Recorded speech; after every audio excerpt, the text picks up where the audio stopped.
This is Real News Media TV, coverage you can trust. Please like, share, subscribe, and hit the notification bell. Select all for daily news updates. Police investigating fatal shooting on Mannings Hill Road.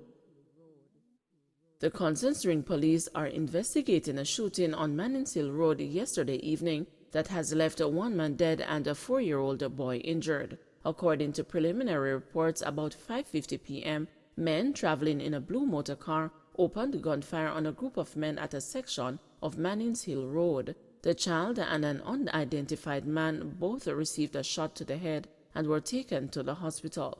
The man was pronounced dead and the boy admitted in serious condition. Rasta shot dead in Westmoreland. A 41-year-old man was shot dead on Great George's Street in Savannah Lamar, Westmoreland on Friday. The deceased has been identified as Leon Reed, otherwise called Rasta or Chinaman, of Dam Road in Johns Hall, St. James. Police reports are about 6:30 p.m. Residents heard gunshots and summoned them. On their arrival, Reed was seen lying on the ground in a pool of blood. He was transported to the hospital where he was pronounced dead. Investigations are ongoing. Untrue and dangerous, Crawford raps Wholeness for suggesting COVID patients crippling hospitals. Opposition Senator Damian Crawford has described as dangerous and untrue a statement made by Prime Minister Andrew Wholeness in which he, the head of government, suggested that the country's hospitals were being overrun with COVID-19 patients. Is this so? Crawford asked on Friday as he made his contribution to the State of the Nation debate in the Senate. Specifically, Crawford has taken issue with a statement recently made by Wholeness in which the Prime Minister said the government will ultimately have no choice but to allocate a final set of resources to managing COVID-19 related hospitalizations, including a fixed number of beds. We cannot continue to dedicate virtually the entire capacity of the health system to dealing only with COVID-19 to the detriment of the other health system users. Crawford also accused the media of being complicit in selling this notion that COVID-19 has been overrunning the hospitals. He quoted from several newspaper articles which suggested that there was a crisis when there was none.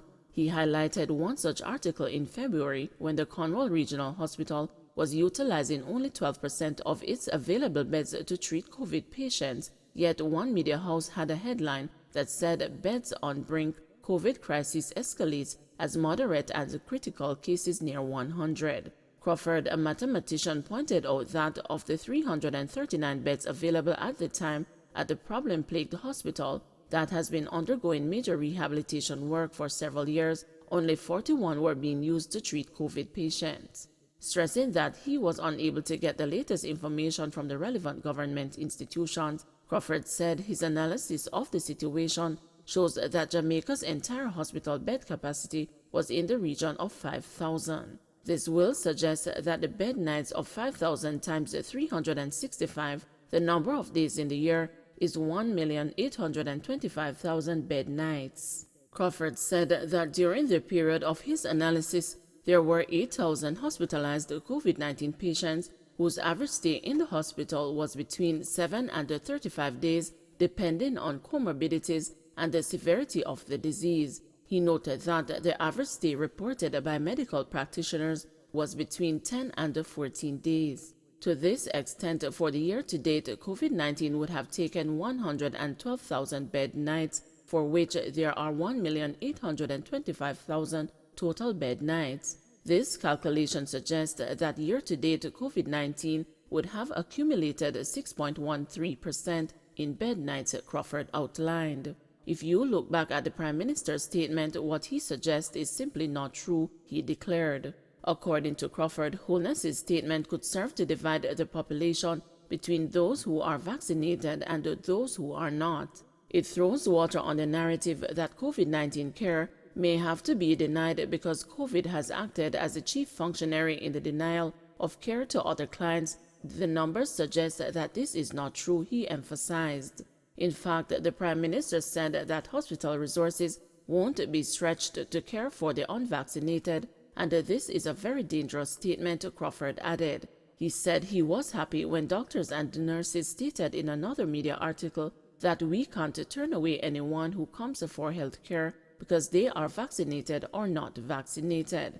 Crawford also made the point that he was vaccinated and said he had no connection to the video that is reported to be made by him telling people not to get vaccinated. He noted that he has put out an hour-long video on Facebook encouraging people to take the available vaccines. Garry Dennis of reggae group Black Uhuru is dead. Founding member of reggae group Black Uhuru, Rudolph Garry Dennis, has died. News of Dennis's death was shared on social media by his former band members with the Wailing Souls. Dennis was part of the group for 10 years. In their tribute, the Wailing Souls said, "R.I.P. Rudolph Garry Dennis, our boyhood friend and musical brother. We grew up together on the streets of Trenchtown with the Wailers and Joe Higgs as our teacher, and later in Waterhouse," the group added. With Dennis, the Wailing Souls would go on to record hits like Things and Time, Jaja Give Us a Life to Live, Waterhouse Rock, Very Well, Sweet Sugar Plum Plum, and Old Broom. Black Uhuru won the inaugural Grammy Award for Best Reggae Recording for the album Anthem in 1984. Westmoreland's crime worry. Councillors want to know if there is a plan.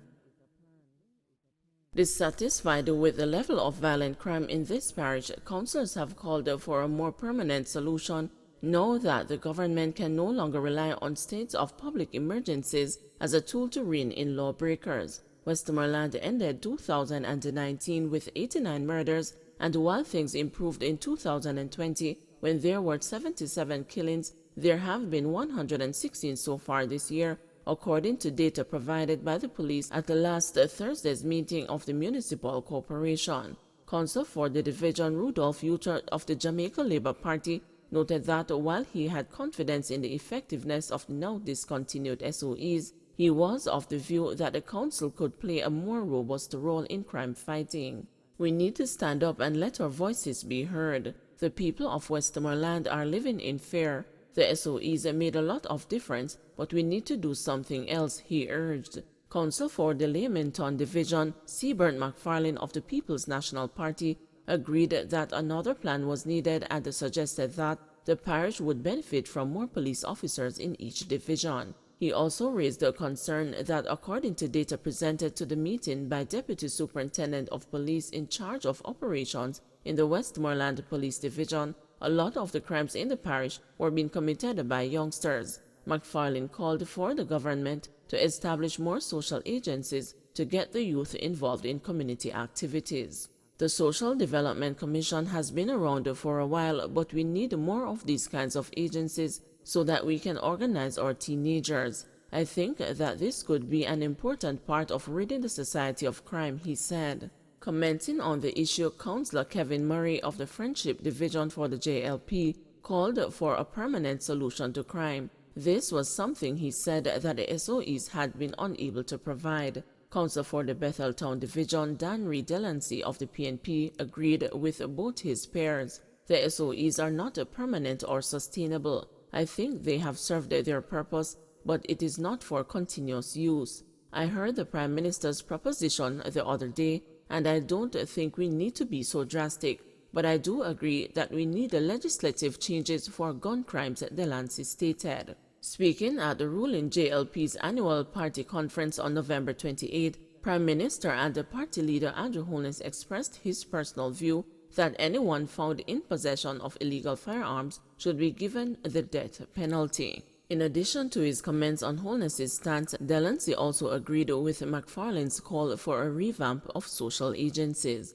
Councillor McFarlane was telling the council the other day how at one point Westmoreland had 30 cricket clubs and now we have none. I think that youth and the sports clubs need to be reorganized and some new ones need to be formed, he added. In his response to the councillor's comments, Minister of Local Development and Rural Development Desmond McKenzie, who was a guest at the meeting, said there is a misconception that SOEs are the government's only response to crime. I cannot let some of these comments go unanswered. This administration since 2016 has invested more in the JCF than any government in the last 30 years. We have built more police stations and provided cars. We have increased the intelligence capacity of the police force, so all that you are seeing played out is a part of the response of the government to crime, he stated.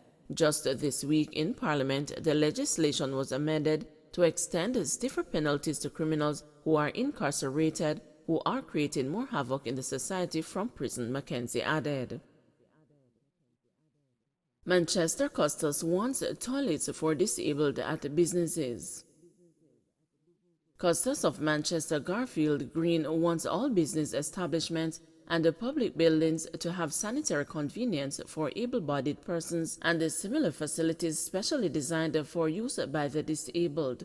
Green, who was a guest speaker at the official opening of the Central Regional Branch of the Office of the Public Defender in Mandeville on Friday, told guests amid applause every business place and every public building, including shopping malls, must have sanitary conveniences, and that these facilities must be fully and adequately maintained for the able and disabled.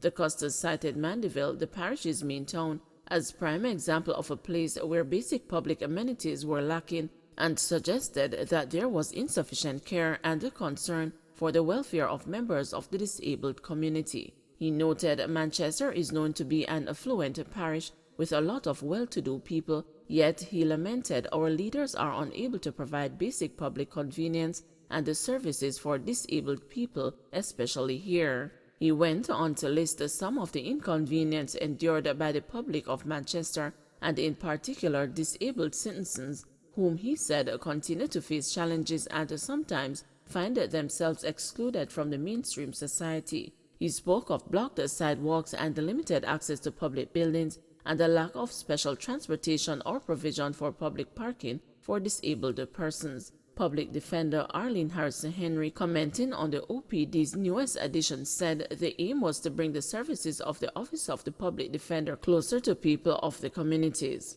The Mandeville branch, which is located at Shop G10 Annex Plaza at 7 Caledonia Road, will also serve the parishes of Clarendon and St. Elizabeth. Along with the Kingston operations, the OPD also has an office in Montego Bay, St. James.